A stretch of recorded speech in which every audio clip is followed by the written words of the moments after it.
नमस्कार, मैं हूं आपके साथ अनुष्का राय और आप देख रहे हैं कृष्णा न्यूज। इटावा पंचायत चुनाव में ड्यूटी करते हुए 15 कर्मचारियों की जान गई। जिला प्रशासन मान रहा केवल एक कर्मचारी की मौत। शासन आदेश में दफन हो गई 14 कर्मचारियों की जान। पंचायत राज अधिकारी का कहना, अभी शासन आदेश के अनुसार केवल एक मौत हुई है।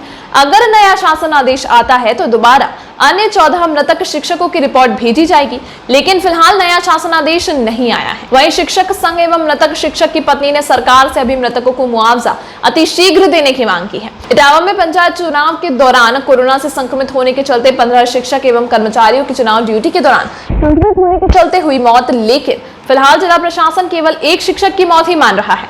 जिला पंचायत राज अधिकारी यतेंद्र सिंह ने कहा है, जैसा हमारा शासन आदेश है उसमें केवल एक मौत कवर हो रही है। हालांकि पंचायती राज अधिकारी मान रहे हैं कि 14 और मौतें भी हुई हैं, लेकिन एसीएस पंचायत राज के द्वारा लखनऊ से बनारस का उदाहरण देते हुए सभी जिलों में मार्गदर्शन भेजा है। उस जियो में वह कवर नहीं हो रहा है, इसलिए उनमें कार्रवाई संभव नहीं है। वहीं बसरेहर ब्लॉक के ग्राम खड़काली में बेसिक शिक्षा विभाग में तैनात शिक्षक रामवीर सिंह, जो कि 19 अप्रैल को इटावा में हुए पंचायत चुनाव के महेवा ब्लॉक में ड्यूटी लगी थी, चुनाव कराने गए थे। वहां से लौटने के बाद बुखार ने जकड़ लिया, जिसके बाद दिनांक 24 अप्रैल को शिक्षक की मौत हो गई थी।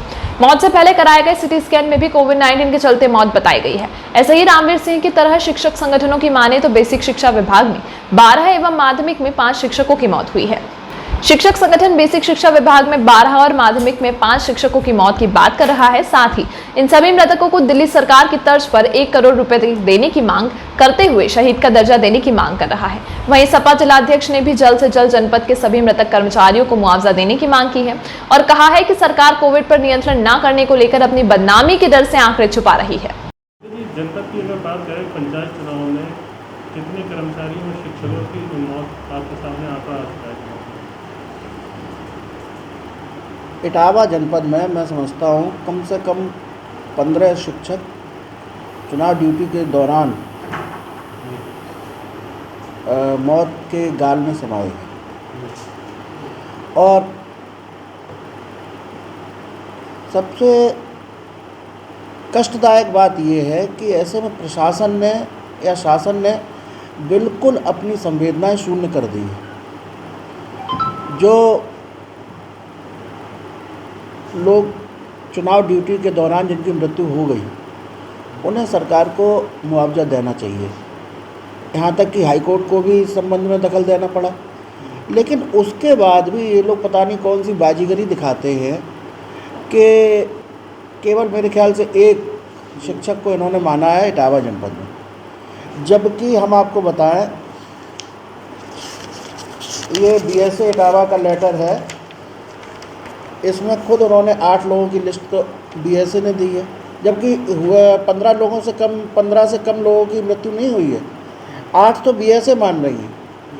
उसके बाद भी अभी तक किसी को कोई मुआवजा नहीं मिला और आप उनकी मौत ड्यूटी पर मानने लायक नहीं मान रहे हो, इलेक्शन ड्यूटी में।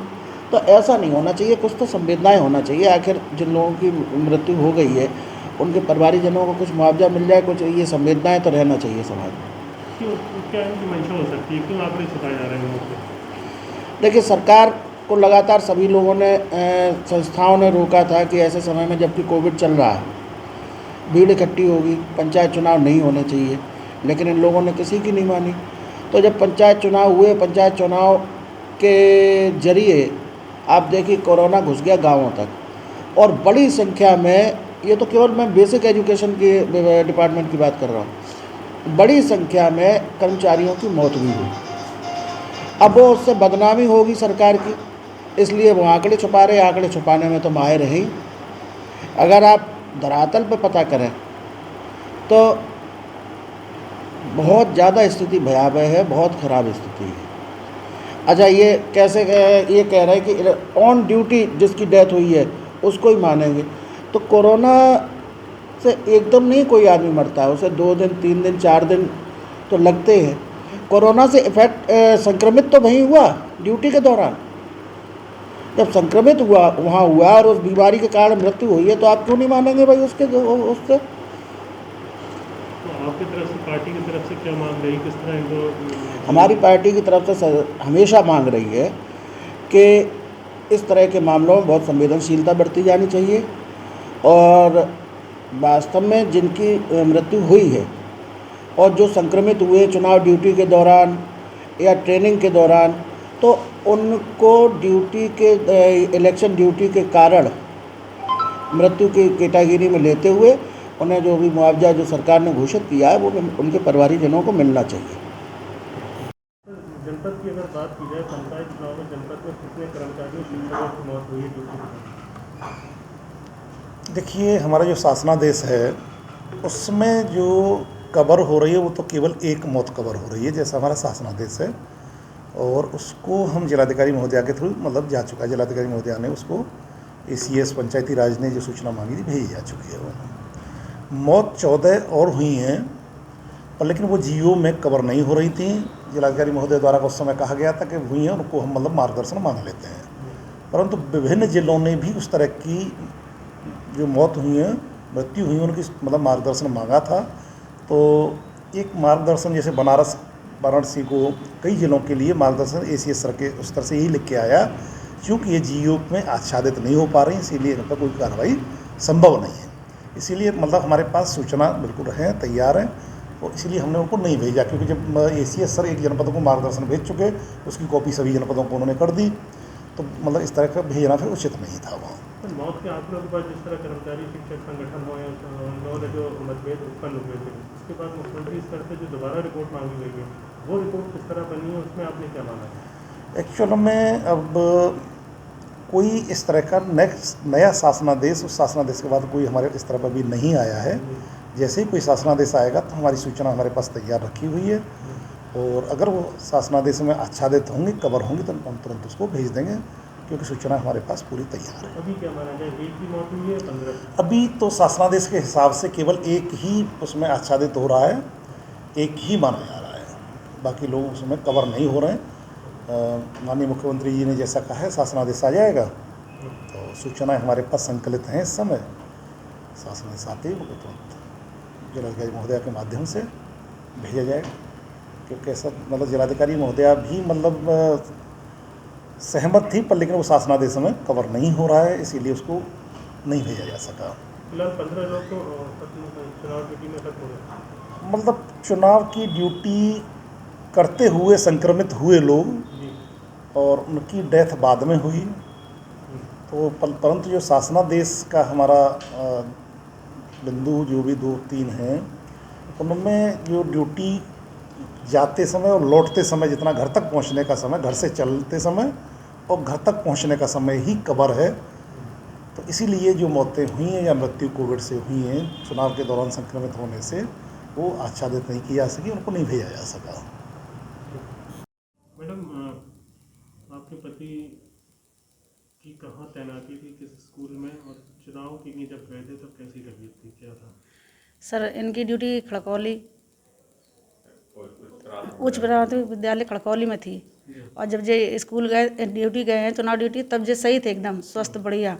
जब उधर से सर आए हैं तब इन्हें रात में बुखार आया है। अच्छा, हाँ, क्या बताया आपको रात में लौटे थे? क्या ये बताया कि मतलब हमें बुखार आ गया है और हमें खांसी आ रही है, बस, और कुछ नहीं बताया हमें सर। फिर सुबह उपचार के लिए सुबह उपचार के लिए सर यहाँ गए, क्या नाम, ऐसे ही मतलब ले लिया इन्होंने। फिर बाद में 21 तारीख को फिर AP सिंह के यहाँ गए सर हम, वहाँ पे लिया ट्रीटमेंट। फिर उन्होंने 22 को क्या नाम CT स्कैन बताया उन्होंने, तब फिर करवाया सर। हाँ, CT स्कैन में निकल कर आ गया कोविड है? हाँ अच्छा, फिर हालत तबीयत कैसे बिगड़ी, उसके बाद क्या सर, हुआ? तबीयत क्या सवेरे बिगड़ने लगी 20-22 में, जी। तब लेके गए फिर जल्दी सांस में दिक्कत हुई उन्हें। हाँ, तो अभी क्या है स्थिति वहाँ? बेसिक शिक्षा जो अधिकारी हैं इटावा से, सरकार तो कह रही है केवल 1 लोगों की मौत हुई है। सर 1 लोग कैसे मौत हुई, इतने टीचर गए सर, एक ही दिखाया जा रहा है वहाँ पे बस, जी। और बाकी सब टीचर बाकी कैसे दिखाए जाएंगे? 2 बच्चे आपके किस क्लास में पढ़ते हैं? एक हाई स्कूल में, एक 6 में है सर। अच्छा, हाँ, सरकार तो मान नहीं रही है, फिर ऐसे कैसे आप इनका पालन पोषण अब कैसे सरकार करेंगे? सर हम लोग दबाव देंगे सरकार जी। हैं कि मानेंगी सर, मानेंगे कैसे नहीं, जो बच्चे हमारे कैसे पलेंगे हैं, ये तो बताइए आप। क्या मांगे आपको? सर क्या है, पैसे दो बच्चों को, नौकरी दो, और क्या।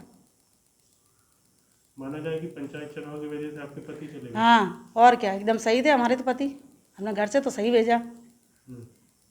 सर उधर से आए तो बुखार आ गया उन्हें, उनकी हालत बिगड़ी।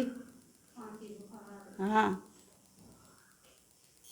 क्या नाम है आपका, और ये जो आपके साथी थे जिनकी चुनाव में ड्यूटी में मौत हुई है? जी, मेरा नाम सर हरिकृष्ण, इंचार्ज प्रधान अध्यापक।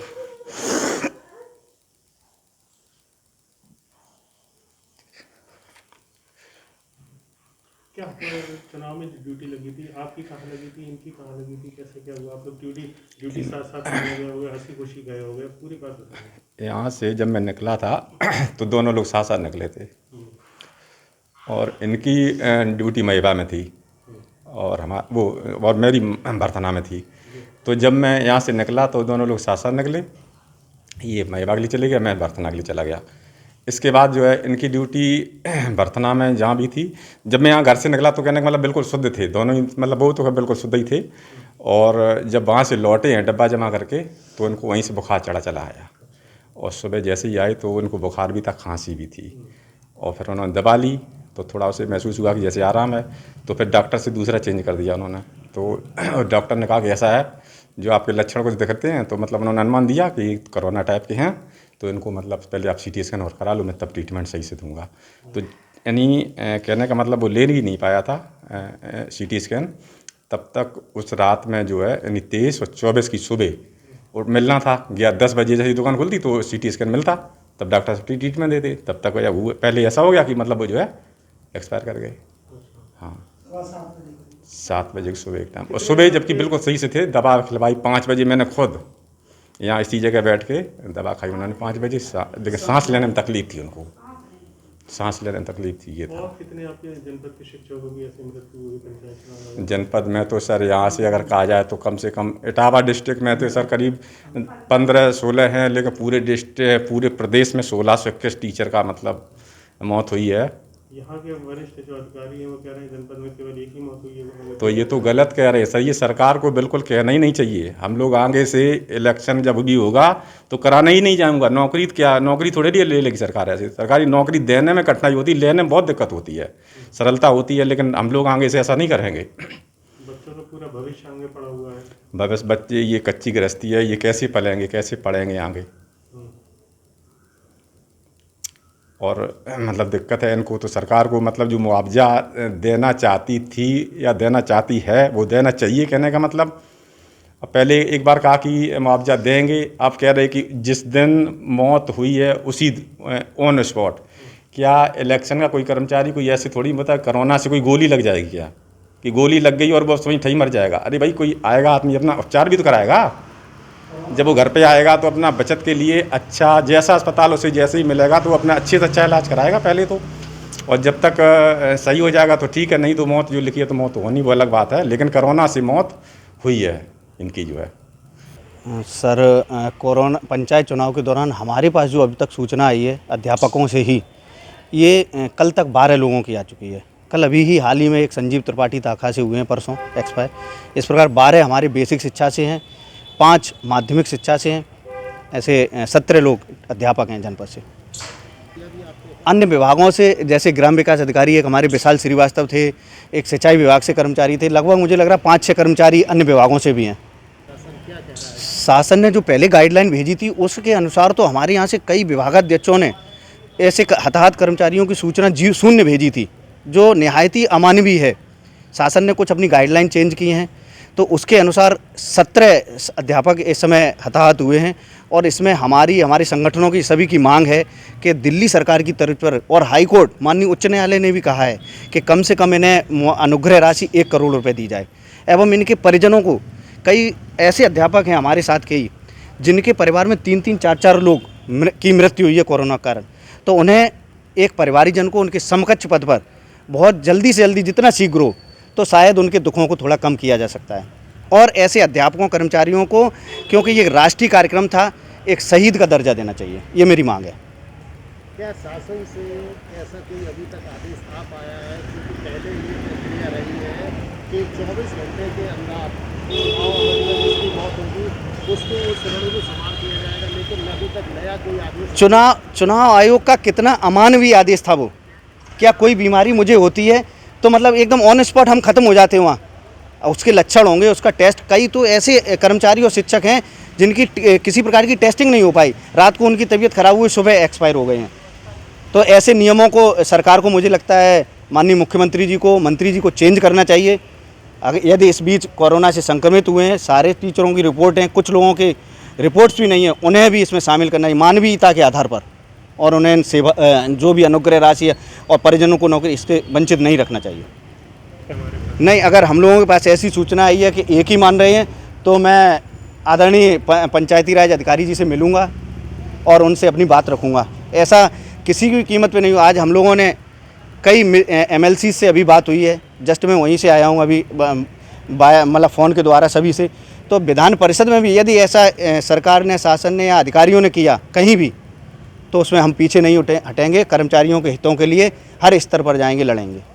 छोटी बड़ी खबरों को देखने के लिए बने रहिए कृष्णा न्यूज़ चैनल के साथ।